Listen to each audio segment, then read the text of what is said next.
أجمعين وعلى آله وأصحابه أجمعين أما بعد أعوذ بالله من الشيطان الرجيم بسم الله الرحمن الرحيم يا أيها الناس اتقوا ربكم الذي خلقكم من نفس واحدة وخلق منها زوجها وبث منهما رجالا كثيرا ونساء واتقوا الله الذي تساءلون به والأرحام إن الله كان عليكم رقيبا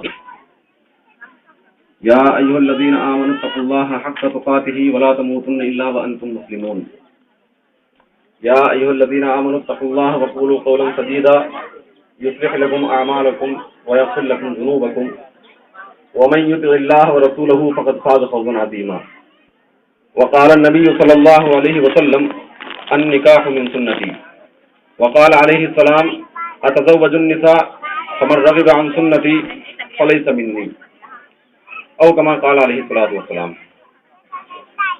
تمام تعریف اللہ رب العالمین کے لیے ہے جو کہ اس کائنات کا خالق اور مالک ہے، اور درود و سلام ہو تمام انبیاء کرام پر اور آخر نبی محسن انسانیت حضرت محمد مصطفیٰ صلی اللہ علیہ وسلم پر۔ حضرات،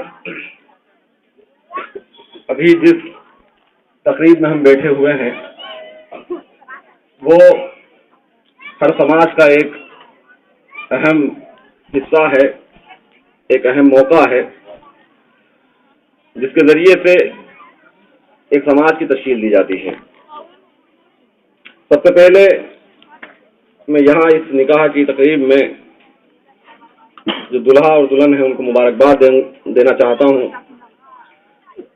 کہ اللہ تعالیٰ اس رشتے میں برکت اور رحمت اپنی نازل کرے، اور دلہا اور دلہن دونوں کو جو نیا سفر انہوں نے آغاز کیا ہے، شروع کیا ہے، وہ سفر اللہ کی رحمت کے سائے میں یہ پورا کریں۔ ساتھ ہی یہ بھی اللہ سے دعا ہے کہ اللہ تعالیٰ دونوں کے دلوں میں ایک دوسرے کے لیے بے پناہ محبت پیدا کرے اور خوشگواری کے ساتھ اپنی زندگی یہ بسر کریں۔ اسلام بنیادی طور پر ہر چیز میں تزکیہ پسند کرتا ہے۔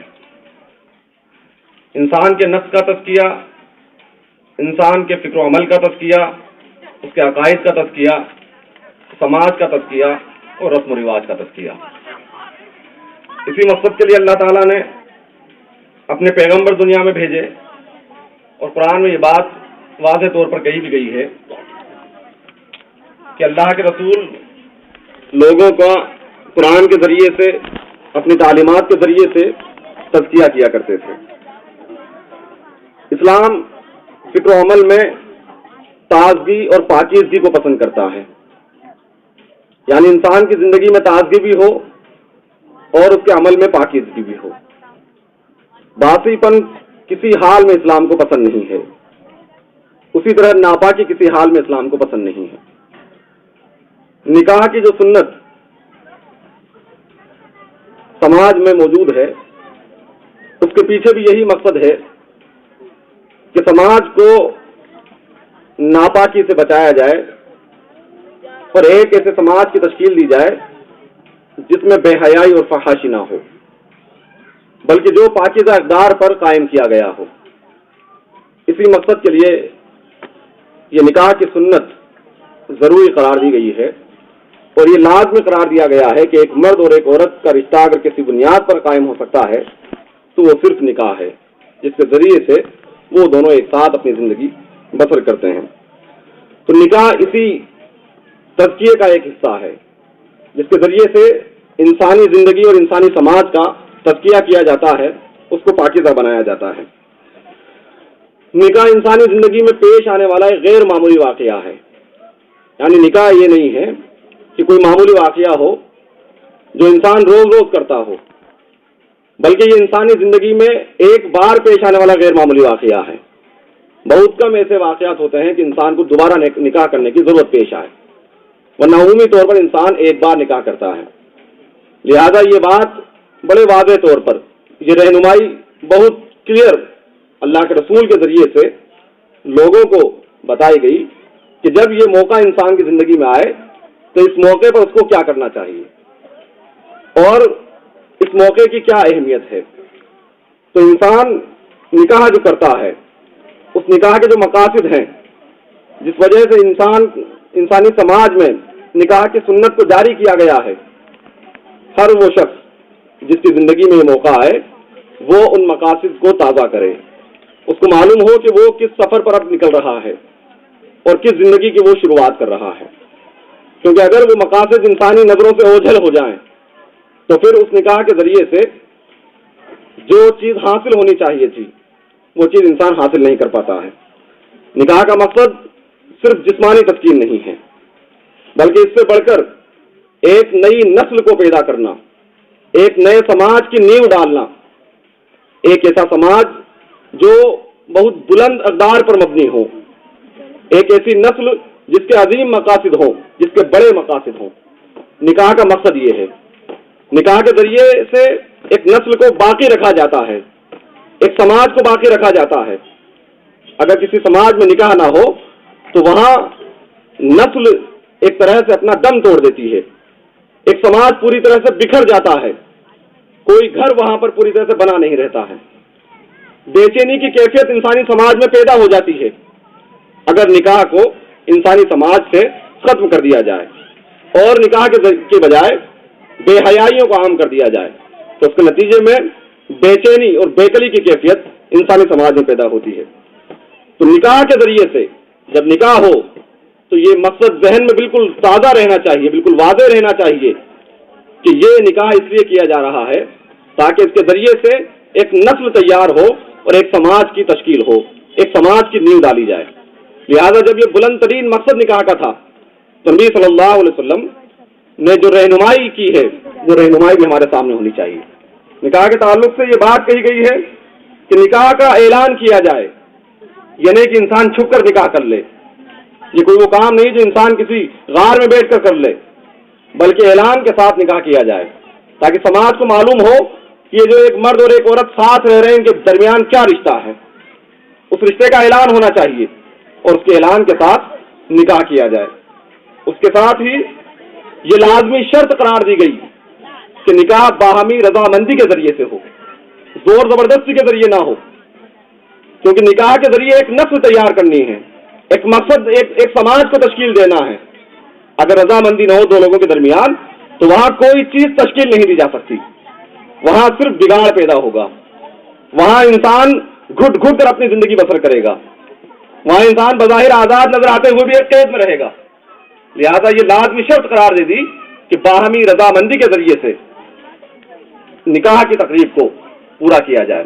لہذا ہم دیکھتے ہیں کہ یہ تمام چیزیں زندہ بھی ہیں اور ان تمام چیزوں کا لحاظ بھی رکھا جاتا ہے. قاضی صاحب جب نکاح پڑھاتے ہیں تو وہ لڑکے سے بھی رضامندی معلوم کرتے ہیں اور لڑکی سے بھی رضامندی معلوم کی جاتی ہے. تو یہ بھی بنیادی شرط ہے اور اس کی رضامندی کی وجہ یہی ہے تاکہ ایک ایسی نسل تیار ہو جو محبت کے ماحول میں پروان چڑھے، جو خوشگوار ماحول میں اپنی تربیت جس کی تربیت کی جائے تاکہ اس کے ذریعے اس کو عظیم مقاصد سے آشنا کرایا جا سکے، تاکہ اس کے ذریعے ایک اچھا مستقبل تیار ہو، اچھا فیوچر بنے اور اس کے ذریعے سے انسانی سماج کامیابی کے زینے طے کرے. اس کے ساتھ ہی یہ ہدایت بھی کی گئی کہ مرد اور عورت دونوں ایک دوسرے کے حقوق کو پہچانیں کہ اللہ تعالیٰ نے مرد کے اوپر کیا حقوق رکھے ہیں اور عورت کے اوپر کیا حقوق رکھے ہیں، وہ دونوں ان کو جاننے والے ہوں، ان کی ذمہ داریاں کیا ہیں. اگر ان کی ذمہ داریوں سے واقف نہیں ہوں گے تو اس کے نتیجے میں گھر جنت کے بجائے جہنم بن جائے گا.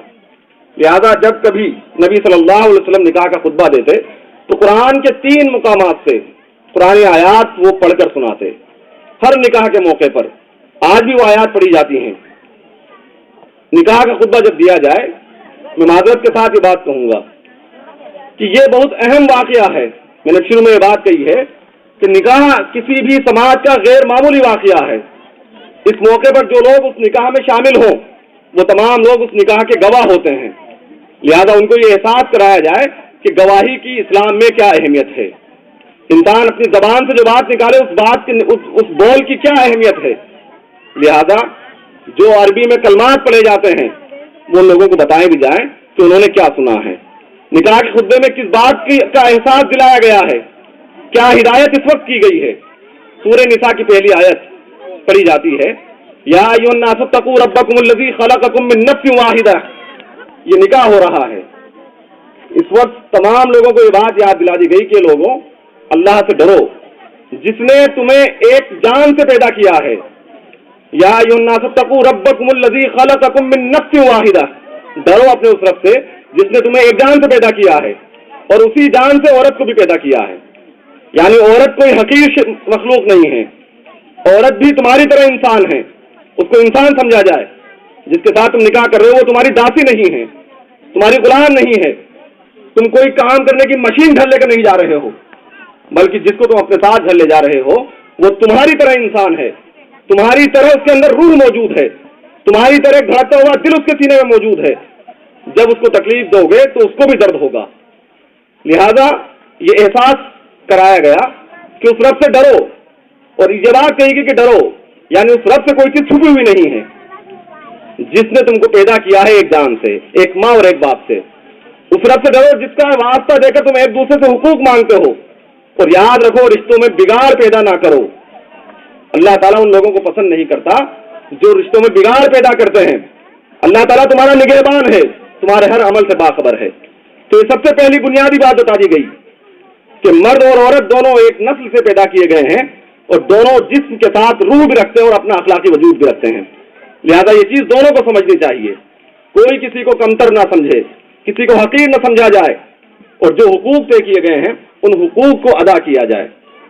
اس کے بعد سورہ آل عمران کی آیت نمبر 102 پڑھی جاتی ہے جس میں تمام مسلمانوں کو یہ احساس دلایا گیا ہے کہ تم اللہ سے ڈرتے رہو.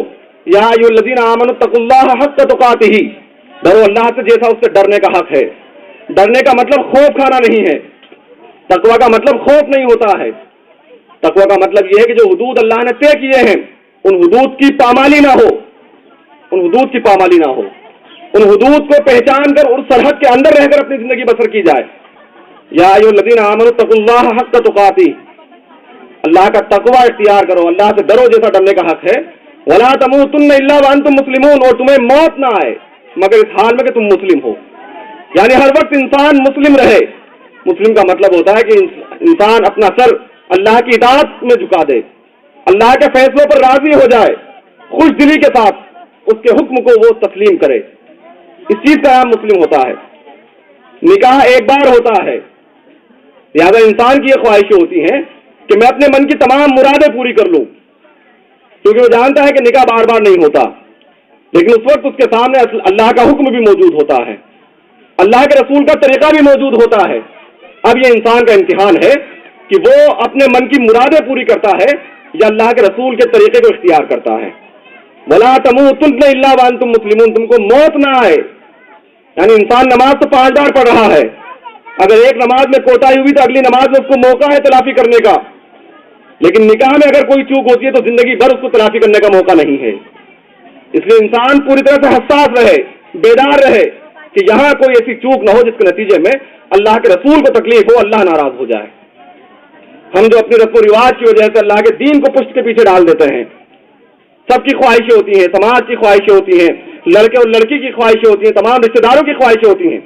خواہشیں پیدا ہونا فطری چیز ہے، انسان کے دل میں خواہشیں پیدا ہوتی ہیں، اور یہی انسان کا امتحان ہے اور یہی ایک مسلمان کا امتحان ہے کہ وہ اللہ کے رسول کو جن سے ہم عشق کا دعویٰ کرتے ہیں ان کو اپنی خواہشوں پر غالب رکھتے ہیں یا نہیں رکھتے ہیں.